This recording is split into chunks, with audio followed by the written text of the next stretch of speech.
नमस्कार दोस्तों, मैं शोभित मिश्रा स्वागत करता हूं आप सभी का अपने YouTube चैनल यूनिक सॉल्यूशन में। प्रतियोगी परीक्षाओं में जनरल साइंस भी पूछी जाती है, इसलिए अंतर्राष्ट्रीय संबंधों के साथ साथ जनरल साइंस को भी आज से प्रारंभ कर रहा हूं, जिसमें सबसे पहले भौतिक विज्ञान के शीर्षक लाइट प्रकाश उसको आज प्रारंभ करता हूं और उसके अंदर पहली विषय वस्तु परावर्तन होगी। सबसे पहले हम लोगों को ये जान लेना चाहिए कि प्रकाश एक प्रकार की ऊर्जा है और इस ऊर्जा के द्वारा हम लोग देखने में समर्थ हो पाते हैं। तो प्रकाश वह ऊर्जा है जो वस्तुओं को दीप्तमान करने में मदद करती है। अब प्रकाश विषय वस्तु पढ़ने के अंतर्गत हमें कई प्रकार की घटनाओं को पढ़ना पड़ता है, जिसमें परावर्तन, अपवर्तन, विवर्तन आदि घटनाएं आती हैं और इन्हीं के अंतर्गत प्रश्न आपके प्रतियोगी परीक्षाओं में पूछे जाते हैं। सबसे पहले परावर्तन यह घटना क्या होती है, प्रारंभ करते हैं और आपको बता दें कि प्रकाश की किरणों को कुछ इस प्रकार से प्रदर्शित किया जाता है। इस प्रकाश की किरण का मतलब है और साथ में इस पे एरो भी लगा दिया जाता है। इस किरण का मतलब है कि प्रकाश इस दिशा से इस दिशा में जा रहा है। चूंकि प्रकाश सीधी रेखा में चलता है, इसलिए सीधी रेखा का प्रयोग किया जाता है। कुछ चीजें और भी जान लेनी चाहिए। प्रकाश की चाल 3 × 10⁸ मीटर प्रति सेकंड होती है और यह चाल वायु में या निर्वात में कही जा सकती है। अर्थात प्रकाश की चाल, यही चाल निर्वात में 3 × 10⁸ होती है और वायु में भी होती है। तो आप कह सकते हैं कि प्रकाश को चलने के लिए किसी माध्यम की आवश्यकता नहीं है। अब परावर्तन को देखते हैं तो परावर्तन एक प्रकाशिक घटना है जिसमें प्रकाश किसी पॉलिश किए गए पृष्ठ पर अगर पड़ता है तो वह उस माध्यम से, जिस माध्यम से आ रहा है पॉलिश किए गए पृष्ठ से, उसी माध्यम में वापस लौट जाता है। अर्थात मान लें कि यह कोई पृष्ठ है और इस पृष्ठ के निचले भाग पर पॉलिश कर दिया जाए, ये पॉलिश कर दिया जाए। अब अगर प्रकाश इस पृष्ठ पर गिरे और इस माध्यम से आया था, यह माध्यम 1 मान लें और यह माध्यम 2 मान लें। माध्यम का मतलब प्रकाश ठोस माध्यम में आ रहा है, द्रव माध्यम में आ रहा है या गैसीय माध्यम में आ रहा है। तो माध्यम का मतलब वह सॉलिड, लिक्विड या गैसियस स्टेट को प्रदर्शित करता है। प्रकाश माध्यम 1 से आया और माध्यम 1 में ही वापस हो गया। यही घटना प्रकाश का परावर्तन बोली जाती है। तो जब प्रकाश किसी चिकने पृष्ठ पर आपतित होता है, चिकने कहने का मतलब उस पृष्ठ के नीचे पॉलिश की गई है और उसके दूसरे पृष्ठ से परावर्तन की घटना होगी और प्रकाश परावर्तित होने के बाद उसी माध्यम में वापस लौट जाए, तो यही घटना परावर्तन बोली जाती है। अब परावर्तन के 2 नियम होते हैं। परावर्तन के 2 नियम हैं। पहला नियम कि आपतित किरण, परावर्तित किरण और आपतन बिंदु पर अभिलंब तीनों एक तल में होते हैं। आपतित किरण, परावर्तित किरण और आपतन बिंदु पर अभिलंब तीनों एक तल में होते हैं।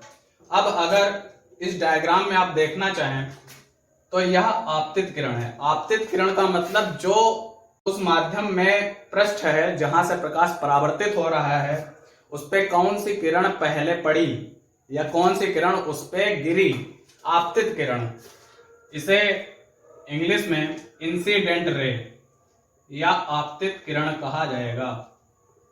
इंसिडेंट रे या आपतित किरण। दूसरा परावर्तित किरण, जो किरण पृष्ठ से टकराने के बाद पुनः वापस हुई, वह परावर्तित किरण बोली जाएगी। यह किरण परावर्तित किरण है जिसे रिफ्लेक्टेड रे कहा जाएगा। और आपतन बिंदु पर अभिलंब, आपतन बिंदु किस बिंदु पर प्रकाश गिरा है। यह पृष्ठ आपतित किरण याद है तो पृष्ठ के इस बिंदु पर प्रकाश गिरा है। अब अगर इस पृष्ठ से इस पे लंब खींचा जाए इस बिंदु पर तो कुछ 90 डिग्री का कोण आपको ये बनता हुआ दिखेगा। ये कोण 90 डिग्री का है, इसलिए ये जो मैंने M और N मान लें कि अभिलंब है और A और B मान लें कि वो पृष्ठ है, तो ये आपतन बिंदु पर अभिलंब बोला जाएगा। तो ये तीनों चीजें आपतित किरण, परावर्तित किरण और आपतन बिंदु पर अभिलंब तीनों एक तल में होते हैं। एक तल में कहने का मतलब जैसे कि ये बोर्ड है तो इस बोर्ड को हम मान लें कि इस बोर्ड पे यह लाइन है और यह बोर्ड पूरा एक तल है, तो यह इंसिडेंट रे, रिफ्लेक्टेड रे और आपतन बिंदु पर अभिलंब ये तीनों एक तल में होंगे। यही परावर्तन का पहला नियम है। दूसरा नियम होता है कि आपतन कोण परावर्तन कोण के बराबर होता है। आपतन कोण परावर्तन कोण के बराबर होता है। आपतन कोण परावर्तन कोण के बराबर होता है। अब अगर आपतन कोण क्या होता है इसको जानने के लिए आप आपतित किरण लें और जो हमारा पृष्ठ था उस पे खींचा गया अभिलंब, आपतित किरण और अभिलंब इनके बीच के कोण को आपतन कोण कहा जाएगा। आप इसमें कंफ्यूज ना हो, कई लोग इधर का कोण आपतन कोण बना लेते हैं। तो आपतित किरण और अभिलंब इनके बीच के कोण को आपतन कोण कहा जाता है, जिसे एंगल ऑफ इंसिडेंस भी बोला जाता है। इसीलिए एंगल ऑफ इंसिडेंस को आपतन कोण को आई लिखा जाता है और चूंकि यह कोण है इसलिए कोण का निशान लगा दिया। परावर्तन कोण क्या है? परावर्तित किरण और आपतन बिंदु पर अभिलंब, परावर्तित किरण और अभिलंब, परावर्तित किरण और अभिलंब इनके बीच के कोण को परावर्तन कोण या एंगल ऑफ रिफ्लेक्शन बोला जाता है। एंगल ऑफ रिफ्लेक्शन, रिफ्लेक्शन होने के कारण ही रिफ्लेक्शन से आर, कोण आर बोला जाएगा। तो दूसरा नियम यही है कि आपतन कोण और परावर्तन कोण आपस में बराबर होते हैं। परावर्तन जाना, परावर्तन के नियम जान लिया, तो परावर्तन के लिए दर्पणों का प्रयोग किया जाता है और यह हमारे व्यवहारिक जीवन में भी देखने को मिलता है। अब यह परावर्तन किस प्रकार होता है, किस प्रकार के दर्पणों से होता है, आइए जानते हैं। तो खासकर जो परीक्षाओं में जिन दर्पणों से संबंधित प्रश्न आते हैं वह दो प्रकार के दर्पण होते हैं, अवतल दर्पण और उत्तल दर्पण। लेकिन एक दर्पण और होता है जिसे समतल दर्पण भी बोला जाता है। मैं आपको केवल अवतल और उत्तल दर्पण के बारे में अभी बताता हूँ। दर्पण, तो आप ये तो जान ही गए कि दर्पण के द्वारा परावर्तन की क्रिया होती है। तीन प्रकार के दर्पण। अवतल दर्पण बनाने के लिए अवतल दर्पण में कुछ इस प्रकार से खींचेंगे और इसके बाहर वाले पृष्ठ पर पॉलिश कर दी जाती है। चूंकि आपने पहले ही जान लिया था कि परावर्तन तभी होता है जब एक पृष्ठ पे पॉलिश ना हो और दूसरे पृष्ठ पर पॉलिश हो। इधर अवतल दर्पण में अंदर के पृष्ठ पर पॉलिश नहीं की जाती है, बाहर के पृष्ठ पर पॉलिश की जाती है। यह हो गया हमारा अवतल दर्पण। Concave mirror. उत्तल दर्पण बनाने के लिए उत्तल दर्पण के अंदर पॉलिश की जाती है। तो जब इस उत्तल दर्पण के अंदर पॉलिश की जाएगी तो इसकी बाहरी सतह से परावर्तन होगा। अवतल दर्पण में जब बाहर पॉलिश की जाएगी तो उसकी अंदर की सतह से परावर्तन होगा। अब यह हो गया हमारा उत्तल दर्पण, जिसे बोला जाएगा कॉन्वेक्स मिरर। Convex mirror. तीसरा हमारा समतल दर्पण भी होता है। समतल दर्पण चूंकि नाम में ही समतल है तो सीधा पृष्ठ और उसके एक तरफ के पॉलिश हो जाए, समतल दर्पण बोला जाएगा। चूंकि ये हमारे एग्जाम में बहुत कम पूछा जाता है तो इसको मैं नहीं पढ़ाऊंगा और इससे संबंधित कुछ तथ्यों को आगे भविष्य में बताऊंगा। अब इन अवतल दर्पण और उत्तल दर्पण में कौन कौन से टर्म या कौन कौन से ऐसे तथ्य हैं जिनको आपको इनसे बनने वाले प्रतिबिंब को समझने के लिए पहले परिचित होना पड़ेगा। इसको समझने के लिए सबसे पहले आपको इनसे बनने वाले प्रतिबिंब और इनसे संबंधित तथ्यों को अवश्य जान लेना होगा। तो अगर अवतल दर्पण और उत्तल दर्पण इन दोनों की बात कर लें तो ये हमारा हो गया अवतल दर्पण। अवतल दर्पण ये हमारा हो गया उत्तल दर्पण। उत्तल दर्पण। अब इनसे संबंधित हमें कुछ टर्म्स पता होने चाहिए। अगर इस अवतल दर्पण के मध्य बिंदु को ध्रुव बोला जाता है, ध्रुव, या इंग्लिश में इसे पोल बोलते हैं, पी से लिखा जाता है, पी। इसी प्रकार से इसका भी मध्य बिंदु ध्रुव बोला जाएगा, पोल बोला जाएगा।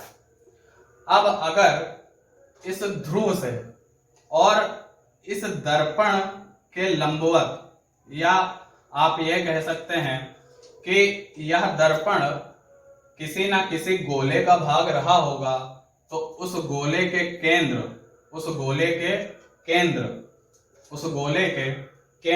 मैं फिर से कहता हूं कि यह दर्पण किसी ना किसी गोले का भाग रहा होगा, तो उस गोले के केंद्र और इस ध्रुव को मिलाती हुई एक अगर सीधी रेखा खींच दी जाए, यह रेखा मुख्य अक्ष बोली जाएगी। यह रेखा मुख्य अक्ष, प्रिंसिपल एक्सिस बोली जाएगी।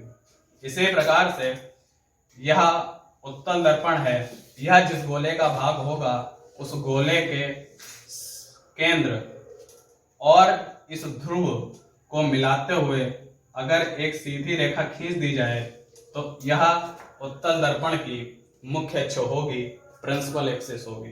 अब हम लोगों ने इस अवतल दर्पण को कहा कि यह किसी न किसी गोले का भाग होगा और उसके केंद्र को मिलाते हुए उसके ध्रुव से खींची गई रेखा मुख्य अक्ष बोली जाएगी। तो यह जो केंद्र होता है इसको वक्रता केंद्र कहते हैं। यह जो केंद्र होगा इसको वक्रता केंद्र कहेंगे। इसी प्रकार से यह भी वक्रता केंद्र कहलाएगा। हम लोगों को दर्पण को समझते समय हम लोगों ने पहले कई बार पढ़ा है कि फोकस दूरी, जो कि दर्पण और लेंस दोनों में प्रयोग की जाती है। फोकस दूरी। अब फोकस क्या होता है, फोकस दूरी क्या होता है बताऊंगा। फोकस दूरी जिसे स्मॉल f से लिखा जाता है, क्योंकि फोकस दूरी के लिए एक फार्मूला दर्पण में बताया जाता है कि फोकस दूरी f = r/2। अब r क्या है, थोड़ा बहुत गणितीय तथ्यों से आप परिचित हैं कि किसी भी वृत्त में केंद्र से लेकर के उसकी परिधि तक की दूरी उसकी त्रिज्या बोली जाती है। तो यहाँ पर r त्रिज्या से ही संबंध आप समझिए। उसी प्रकार से मैंने ये कहा कि अवतल दर्पण किसी गोले का भाग है, तो गोले के केंद्र से लेकर इस ध्रुव, जो कि यह ध्रुव परिधि पर आता है, तो केंद्र से लेकर इस ध्रुव, इसके बीच की दूरी को हम लोग इसकी वक्रता त्रिज्या कहेंगे। इसकी वक्रता त्रिज्या मतलब कि इतनी दूरी r बोली जाएगी। सेंटर से लेकर के पोल तक की इतनी दूरी r बोली जाएगी। अब फोकस दूरी क्या होगी, फार्मूले से आपको दिख रहा होगा कि फोकस दूरी = r/2। इसका मतलब जितनी दूरी r है उसका आधा फोकस दूरी होगी। जितनी दूरी r है उसका आधा, अगर इतनी दूरी का आधा किया जाए तो कुछ इस प्रकार से एक बिंदु प्राप्त होगा जिसे इस अवतल दर्पण का फोकस कहेंगे। और उसी प्रकार से इस उत्तल दर्पण में इसके वक्रता केंद्र से लेकर के ध्रुव के बीच की दूरी का अगर आधा करें तो इसके बीच में एक मध्य बिंदु प्राप्त होगा जिसे उत्तल दर्पण का फोकस कहेंगे। तो दोनों में आपने समझा कि ध्रुव किसे कहेंगे, वक्रता केंद्र किसे कहेंगे, फोकस किसे कहेंगे, साथ में वक्रता त्रिज्या भी समझ में आई। फोकस दूरी क्या हुई, इस फोकस से लेकर के इस ध्रुव, फोकस से लेकर के इस ध्रुव, इसके बीच की दूरी को फोकस दूरी f कहा जाएगा। इस फोकस से लेकर के इस ध्रुव, इसके बीच की दूरी को फोकस दूरी कहा जाएगा। उसी प्रकार से इस उत्तल दर्पण में इस ध्रुव और इस फोकस के बीच की दूरी को फोकस दूरी f कहा जाएगा। अब आपने दर्पण से संबंधित कुछ टर्म्स को, कुछ तथ्यों को आपने जान लिया। इनको जानना आपको इसलिए आवश्यक है क्योंकि अगर इन अवतल दर्पण और उत्तल दर्पण से बनने वाले प्रतिबिंबों को समझना है, जो कि मैं कल बताऊंगा, और उन प्रतिबिंबों के द्वारा उनका उपयोग करके किस प्रकार वे हमारे दैनिक जीवन में उपयोगी होते हैं, इस प्रकार के दर्पण, ये भी समझेंगे। लेकिन कल मैं बनने वाले प्रतिबिंबों को बताऊंगा, लेकिन उन प्रतिबिंबों के बनने के नियम क्या हैं आज समझ लेते हैं। अब अगर आपको केवल 3 बातें ध्यान रखनी है। अगर आपको अवतल दर्पण और उत्तल दर्पण से बनने वाले प्रतिबिंबों को सीखना है, जो शायद आपको कभी बहुत कठिनाईपूर्ण लगते हो, तो आपको केवल 3 नियम याद रखने हैं। चाहे वह अवतल दर्पण हो और चाहे उत्तल दर्पण हो, आपको केवल 3 नियम याद रखने हैं। और ये नियम है प्रतिबिंब बनने के नियम। प्रतिबिंब बनने के नियम। प्रतिबिंब बनने के नियम। इन 3 नियमों को सीखकर आप अवतल दर्पण और उत्तल दर्पण दोनों से प्रतिबिंबों को बनाना सीखेंगे। तो पहला नियम यही है कि मुख्य अक्ष के समांतर चलने वाली किरण परावर्तन के पश्चात फोकस से जाती है, चाहे वह अवतल दर्पण हो या उत्तल दर्पण हो। मैं आपको दोनों के लिए बता देता हूं। यह अवतल दर्पण है और यह इसका मुख्य अक्ष है, यह इसका ध्रुव है, यह इसका वक्रता केंद्र है, और इसके बीच में अभी हम लोगों ने पढ़ा था फोकस है। तो पहला नियम यही बोलता है कि मुख्य अक्ष के समांतर चलने वाली किरण परावर्तन के बाद, यहां से परावर्तन होगा, फोकस से होकर जाती है। मुख्य अक्ष के समांतर चलने वाली किरण परावर्तन के बाद फोकस से होकर जाती है। यही नियम उत्तल दर्पण में भी लगता है। उत्तल दर्पण कुछ इस प्रकार से, परावर्तन इस पृष्ठ से होगा, ये हमारा ध्रुव बोला जाएगा, ये अब ये ध्रुव है, इधर सेंटर है, और इसके मध्य में हमारा फोकस होगा। क्योंकि परावर्तन इधर से तो होगा नहीं, क्योंकि इधर पॉलिश है, तो किरण इधर से आएगी और यह मुख्य अक्ष के समांतर आई। समांतर आने के कारण यह दूसरी तरफ तो जा नहीं सकती, क्योंकि परावर्तन हो रहा, दूसरी तरफ पॉलिश हो रही, तो यह इस पृष्ठ से इस प्रकार परावर्तित होगी, ऐसा लगेगा कि यह मान लो फोकस से गई हो। ऐसा लगेगा कि मान लो यह फोकस से होकर गई हो। पहला नियम प्रतिबिंब बनने का। दूसरा नियम कि अगर कोई प्रकाश की किरण,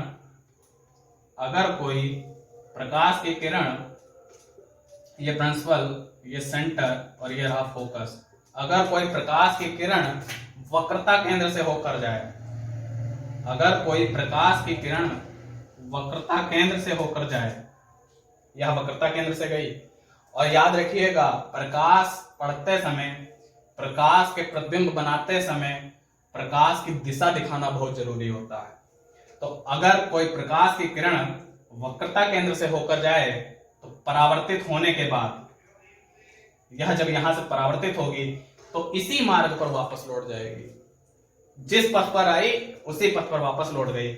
ऐसा उत्तल दर्पण में भी देखने को मिलेगा कि अगर प्रकाश की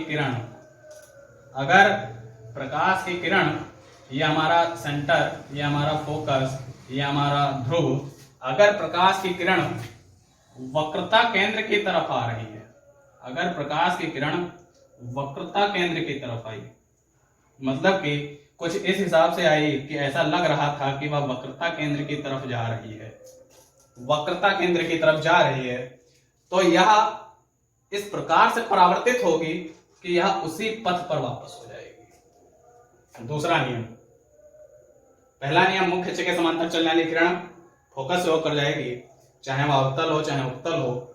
दूसरा नियम, वक्रता केंद्र से जाने वाली किरण वक्रता केंद्र पर ही वक्रता केंद्र से ही वापस लौट जाएगी, अवतल दर्पण उत्तल दर्पण दोनों में। और तीसरा नियम पहले वाले नियम का उल्टा है। तीसरा नियम पहले वाले नियम का उल्टा है। अब पहला वाला नियम क्या था, ये हमारा अवतल दर्पण, ये हमारा अवतल दर्पण जिसका ध्रुव, फोकस और इधर सेंटर। याद रखिएगा ध्रुव और फोकस के बीच जितनी दूरी है उतनी ही दूरी फोकस और सेंटर के बीच में है, क्योंकि फोकस दूरी बराबर वक्रता त्रिज्या बटे 2। ठीक, तो इस अवतल दर्पण में जो प्रतिबिंब बनाने का तीसरा नियम है वो पहले वाले नियम का उल्टा है। पहले वाले नियम में मुख्य अक्ष समांतर रही, फोकस से गई। अब तीसरा नियम याद रखना है कि अगर कोई किरण फोकस से चली जाए तो पहले वाले को उल्टा कर दीजिए, फोकस से जाएगी तो मुख्य अक्ष समांतर हो जाएगी, फोकस से गई मुख्य अक्ष समांतर हो गई। ठीक है, अब उत्तल दर्पण की बात कर लें। उत्तल दर्पण में कुछ इसी प्रकार से पहले वाले नियम का उल्टा होगा। ये हमारा रहा मुख्य अक्ष, ये हमारा रहा ध्रुव, ये हमारा रहा फोकस और ये हमारा रहा वक्रता केंद्र। अब अगर कोई किरण, इसमें था कि फोकस से होकर गई और इसमें इस प्रकार से आएगी कि लगेगा कि वह फोकस की तरफ आ रही थी, ऐसा लगेगा कि वह फोकस की तरफ आ रही थी और वह इस प्रकार से परावर्तित होगी, पहले वाले नियम का उल्टा कि मुख्य अक्ष समांतर हो जाएगी, इस प्रकार से परावर्तित होगी, मुख्य अक्ष समांतर हो जाएगी, परावर्तित हुई मुख्य अक्ष के समांतर हो गई। तो आपको यह समझ में आया कि प्रतिबिंब बनने के अवतल दर्पण और उत्तल दर्पण से क्या नियम है। अब प्रतिबिंब किस प्रकार से बनता है, साथ में आप ये यहाँ पे देख रहे होंगे कि यहाँ पे मैं डॉटेड लाइनें बना रहा हूं, यहाँ मैं सीधी लाइनें बना रहा हूं, क्योंकि इन अवतल दर्पण के द्वारा वास्तविक प्रतिबिंब बनता है और उत्तल दर्पण के द्वारा आभासी प्रतिबिंब बनता है। ऐसा क्यों होता है आगे बताता रहूंगा। और इन प्रतिबिंब बनने के नियमों का उपयोग करके किस प्रकार प्रतिबिंब बनाना सीख सकते हैं, यह आगे के वीडियोज में आपको बताता रहूंगा। और जुड़े रहने के लिए आप वीडियो को सब्सक्राइब जरूर करें, साथ में लाइक करना और शेयर करना ना भूलें। धन्यवाद।